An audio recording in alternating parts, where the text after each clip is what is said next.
Hi, hello everyone. Welcome back to my channel Anusha Rahul. Today's video is about కరివేపాకు chicken curry. కరివేపాకు అనగానే అందరు తినరు కదా. సో తినని వాళ్ళకి ఎట్లా అంటే మనం ఇట్లా నాన్ వెజ్ ప్రియులు అయితే కనుక ఇట్లా చేసి పెడితే టమ్మీ ఫుల్గా ప్లేట్లు తినేస్తారండి. కరివేపాకు అనేదే వాళ్ళకి తెలియదు. సో మంచిగా ఇలా చేసి పెట్టండి, చేసుకొని తినండి మీరు కూడా. ఈ చికెన్ నేను వచ్చి 1 kg తీసుకున్నానండి. ఇది ఎలా ప్రిపేర్ చేసుకోవాలి, ఏం పదార్థాలు కావాలి, ఎంత క్వాంటిటీ కావాలో చూద్దాము. 1 kg చికెన్ కోసం నేను ఇలా వెడల్పాటి కడాయి తీసుకున్నానండి. ఇది 2 to 3 kgs ఉడుకుతుందండి ఈ కర్రీ ఏదైనా సరే ఈ కడాయిలో. సో ఆయిల్ వీడియో, పచ్చిమిర్చి వీడియో మిస్ అయిపోయిందండి. సో 1 స్పూన్ జీరా వేసుకొని 4 to 5 టేబుల్ స్పూన్స్ ఆయిల్ వేసుకోండి. 1.5 ఆనియన్ ముక్కలు ఇలా పెద్దగా సన్నగా కట్ చేసి వేసుకోండి. ఎందుకంటే 1 kg చికెన్ కదా, ఇంకా అంతకంటే వేసుకోవద్దండి, తీయగా ఉంటుంది. సో నేను చెప్పిన మోతాదులో వేసుకోండి. నెక్స్ట్ మనం 3-4 టైమ్స్ నీట్గా కడిగి పెట్టుకున్న చికెన్ని ఆనియన్స్ బ్రౌన్ షేడ్ వచ్చి మగ్గేంత వరకు ఉంచుకొని యాడ్ చేసేయాలండి చికెన్ అనేది. ఇంకా దీంట్లో మనము వాటర్ యాడ్ చేయొద్దు. చికెన్లో వచ్చే వాటర్తోనే బాయిల్ అయిపోతుందండి, చికెన్ ఉడికిపోతుంది ఈజీగా. సో మళ్ళీ చెప్తున్నాను, oil 4 to 5 table spoons, 5 to 6 green chillies అంటే పచ్చిమిర్చి. సో అవి సరిపోతాయండి. మీ వీడియో మిస్ అయిందని చెప్తున్నాను. సో నీట్గా ఉడికిపోయిందండి చికెన్ అనేది దాంట్లో వచ్చే వాటర్తోనే.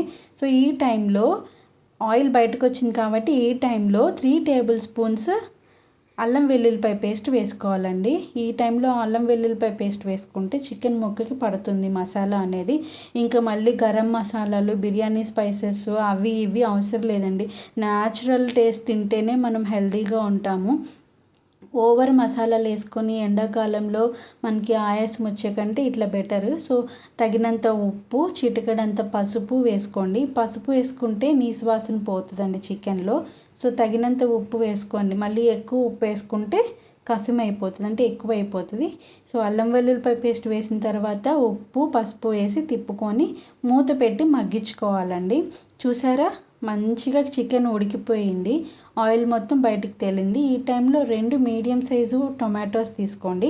మీరు టొమాటోస్ వేసుకోకపోతే స్కిప్ చేసేయచ్చు, బట్ నాకు టొమాటో ఫ్లేవర్ ఇష్టం చికెన్లో. సో అందుకని నేను వేస్తున్నాను, గ్రేవీ కూడా బాగుంటుందని. సో మీడియం సైజు టొమాటోస్ చిన్న ముక్కలు కట్ చేసి వేసుకోండి. టొమాటోస్ మెత్తగా స్క్వీష్ అయిపోయిన తర్వాత, అంటే ఉడికిపోయిన తర్వాత 3 టేబుల్ స్పూన్స్ కారం వేసుకోవాలి. చికెన్ కదా, కొంచెం మంటగా ఉంటే, కారంగా ఉంటే బాగుంటుంది, లేదంటే చప్పగా ఉంటుంది. సో ఇప్పుడు మన మెయిన్ ఇంగ్రీడియంట్ కరివేపాకు. గుప్పడంత కరివేపాకు వేసుకోవాలండి. ఫ్రెష్గా కడుక్కొని నీట్గా పెట్టుకున్న కరివేపాకు వేసుకోండి. ఇంకా వేసుకోవాలంటే కూడా వేసుకోవచ్చు. సో మన కర్రీ రెడీ అయిపోయిందండి. ఈ టైంలో చక్కగా ఆయిల్ అంతా బయటకు వచ్చి మన కర్రీ, మనం వేసిన తాలింపు మొత్తం ఉడికిపోయి మంచిగా చికెన్ రెడీ అయిపోయింది. సో 1 కప్పు వాటర్ ఇప్పుడు యాడ్ చేయాలండి. వాటర్ అనేది 1 కప్పు వాటర్ యాడ్ చేసుకొని మళ్ళీ ఒకసారి తిప్పుకోవాలి.